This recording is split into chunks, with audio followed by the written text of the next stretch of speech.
Mikeno ada. Dan sampai sekarang ni saya masih ada lagi gelang Mikeno. Nak tengok? Siapa nak tengok komen? Alhamdulillah semua orang kena potong dia orang punya gelang. Tapi saya tak tahulah kenapa dia tak nampak gelang saya kat tangan saya ni. Mungkin sebab tangan saya kecil, agaknya benda tu keratas ke apa, dia tak nampak. So dia tak potong. So saya masih ada kenangan itu lagi, gelang tu. Gelang penjara saya memang dah buka lah. Buat apa limas. Nah, okey. Cepat. Okey, yang ni. Yang ni adalah gelang. Ini adalah gelang Mikeno.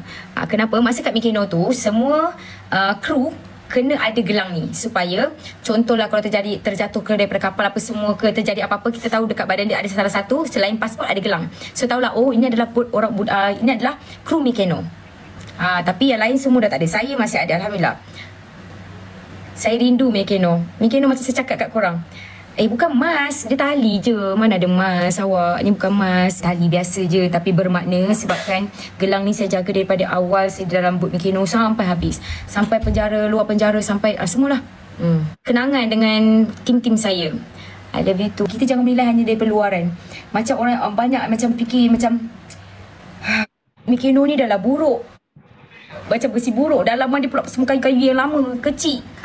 Tapi nak dijadikan cerita, enjin tak pernah problem. Nampak tak? Maksudnya Allah tu maha baik.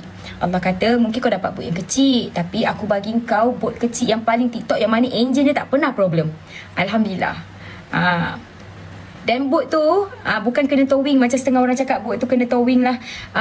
Dah di manipulation oleh Iswail dah ambil lah. Saya dah naik tak. Saya memang dalam kapal tu sampai ke Astrid. Dia tanya macam mana nak hidupkan kapal tu, macam mana nak pandu kapal manual tu. Jadi memang kita orang ada sampai Astrid kat dalam Mikeno tu.